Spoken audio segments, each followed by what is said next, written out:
Bonjour, peuple de Dieu, c'est votre sœur Clarisse. Je viens en fait de passer un message de fin du temps. C'est que Jésus-Christ m'a montré. J'ai vu cette rêve-là il y a 3 semaines. Il m'a montré le fin du temps. À ce moment-là, quand je vis ces rêves-là, dans l'intérieur du rêve, j'avais compris qu'en fait, on n'avait plus beaucoup de temps, il va revenir bientôt. En fait, avant de commencer, je vais faire une prière.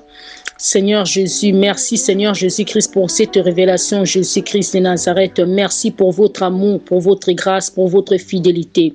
Seigneur Jésus-Christ, ouvrez les oreilles de votre peuple physiquement et spirituellement, qui puisse comprendre votre message, enfin qui puisse comprendre qu'on est dans l'attente de la fin, dans le nom tout puissant de Jésus-Christ de Nazareth.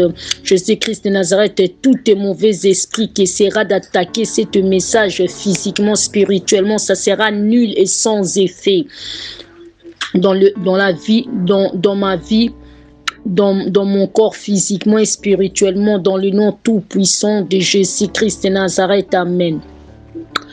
Comme je disais, peuple de Dieu, le message c'est en fait, j'étais partie chez ma mère, voir ma mère, tout ça, j'étais à l'intérieur de la maison de ma mère. J'ai remarqué quelque chose, que j'ai vu ma soeur.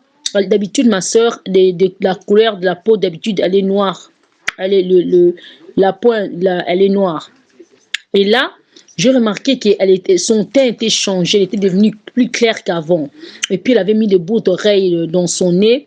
Et puis, je vis qu'elle avait coupé ses cheveux très courts, là, comme le coupe des garçons. Je dis, mais qu'est-ce qui se passe? Et puis, je dis, mais... Et puis, je vois je vois ma soeur qui était assise, puis je vois qu'il y avait une autre fille à côté d'elle, et puis je vis directement, elle est venue à côté de ma soeur, ils ont commencé à s'embrasser. Je me suis dit, mais c'est quoi ça? Qu'est-ce qui se passe? Et puis je vois, ma mère était là, j'ai commencé à me complaindre, ma mère, je dis, mais c'est pas normal. Et puis je demande à ma soeur, mais, et le mari que tu avais marié, qu'est-ce qui s'est passé avec cette mari? Donc ma soeur, elle avait l'air genre de s'en foutre, comme genre, ben bon voilà, ça n'a pas marché quoi. Et j'ai compris à ce moment-là que c'était le moment de quand Jésus-Christ, il a dit dans la parole il a dit dans Matthieu 24, Matthieu 24 verset 12, et parce que l'iniquité sera accrue, la charité du plus grand nombre se refroidira. Mais celui qui persévérait jusqu'à la fin sera sauvé. J'ai compris que persévérance, les gens qui n'avaient pas le Saint-Esprit, ils ne pouvaient pas se persévérer. Donc, ils sont rentrés dans les désolations. Ils ont commencé à faire des bêtises, n'importe quoi.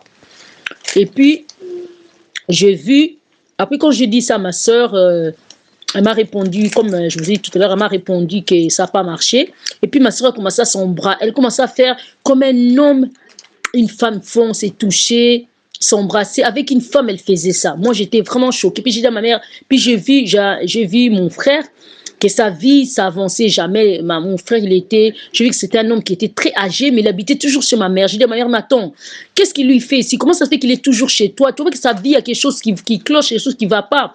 Ma mère me dit, mais il n'y a rien qui est normal. Il est parfaitement normal, lui. Il est parfaitement normal. C'est toi qui penses qu'il n'est pas normal. Il est normal. Je dis, mais non. Et puis, si je me rappelle bien, je ne me souviens pas très bien, mais ma mère aussi, elle était aussi dans les péchés. Elle était aussi dans le péché aussi. Et puis, je dis aussi à elle, toi, une grande maman comme toi, tu fais des choses pareilles. C'est pas normal tout ça. Et puis après, ma soeur, je pense que ma soeur, elle voulait acheter quelque chose dehors. Et puis après, on sortait avec ma soeur. J'ai été occupée. En fait, je le prêchais la parole. Je prêchais la parole de Dieu. Et ma soeur, elle s'en foutait, donc elle continuait à tenir sa copine, elle continuait à l'embrasser. Et puis après, quand je regardais autour de moi, parce que là, je me construisais sur moi, ma soeur, je regardais ma soeur, je voyais que ça vraiment... Et puis dans mon rêve, là, je savais que là, maintenant, quand ça arrivait, et puis dans mon rêve, j'ai dit même à ma soeur, j'ai dit, tout ce que Jésus-Christ m'avait montré, Ça a commencé à se réaliser. Je vois ça de mes propres yeux. Tous les prophéties qui étaient même écrites dans la Bible, il m'avait même montré. Donc, ça veut dire que il va venir, il peut venir de tout moment l'autre. On n'a plus le temps. Il peut venir là même quand on est là, même demain, il peut venir. Donc, on n'a plus beaucoup le temps parce que là, maintenant, comme je vois là, les désordres comme ça, c'est fini. Il va pas vouloir, il va pas permettre tout ça là, que ça reste, ça demeure pendant longtemps. Et j'ai vu que après, comme ma soeur, c'est comme si c'était un genre, et j'ai vu qu'il y avait beaucoup de gens aussi qui faisaient plein de bêtises, tout ça dans la rue, ils s'en foutaient, il y avait plein de crimes, il y avait vraiment comme on dit dans le Bible, Matthieu 24, verset 12, comme j'avais lu tout à l'heure, parce que l'iniquité sera accrue, la charité du plus grand nombre se refroidira, mais celui qui persévérera jusqu'à la fin sera sauvé. Cette bonne nouvelle du royaume sera prêchée partout. Comme j'étais occupée à prêcher ma soeur, comme j'ai dit tout à l'heure dans le rêve, dans le monde entier pour servir de témoignage à toutes les nations, alors la fin viendra. Et c'est pourquoi lorsque vous verrez l'abomination de la désolation, c'est exactement ce que j'ai vu, l'abomination et désolation. J'ai vu les femmes sortir avec les femmes. Quand je dis là maintenant, je voyais ma soeur avec une femme. Et puis quand on était dehors, j'ai remarqué quelque chose, que ma soeur, dans les 2 bras, elle avait des tatouages avec des noms écrits.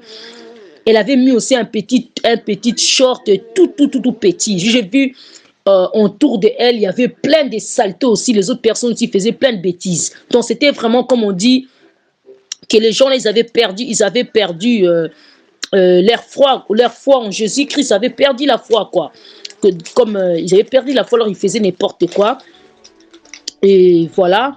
Et dans le rêve, en fait, j'ai vu que moi-même, dans le rêve, je me suis vu que on n'a plus beaucoup de temps qui reste. Et j'ai dit à ma soeur, tu sais que tu peux perdre ton âme si Jésus-Christ il descend là, mais non. Tu peux perdre ton âme, tu sais ça.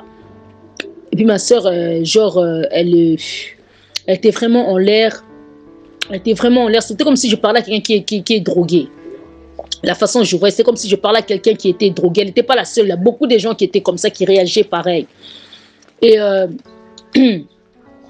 après, je parlais, quoi. Je disais, en fait, je t'occupe pas de prêcher la parole de Dieu. Puis je disais que tu peux perdre ton âme. Si tu ne te réponds pas, tu ne changes pas, Jésus-Christ il vient, tu vas perdre ton âme.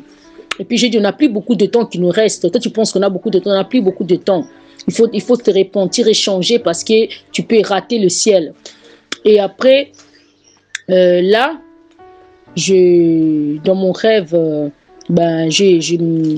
voilà, dans mon rêve, j'ai compris qu'en fait, c'était la fin. Et c'est pour, en fait, interpeller le peuple de Dieu. Franchement, on n'a plus beaucoup de temps. Toi qui es dans les péchés, tu penses que tu as encore le temps. On n'a plus beaucoup de temps parce que franchement, comme on n'a plus beaucoup de temps parce que Jésus-Christ va bientôt revenir. Et pour nous, pour pas que on puisse tomber dans ces péchés, il faut que on multiplie nos prières, qu'on prie plus, qu'on lise plus la parole de Dieu, qu'on médite plus, qu'aussi aussi accompagné avec des jeûnes de prières. Et puis mais qu'on s'est fortifié, quoi, dans les Seigneurs, parce que là c'est plus comme avant. C'est vraiment, le temps est proche et c'est moins fin du temps, là. Le temps est proche. Voilà mon message que je voulais passer je vis un peu, Jésus-Christ m'a montré le fin du temps. Voilà, j'ai passé mon message et j'ai ainsi dit ça dans le nom tout puissant de Jésus-Christ de Nazareth. Amen.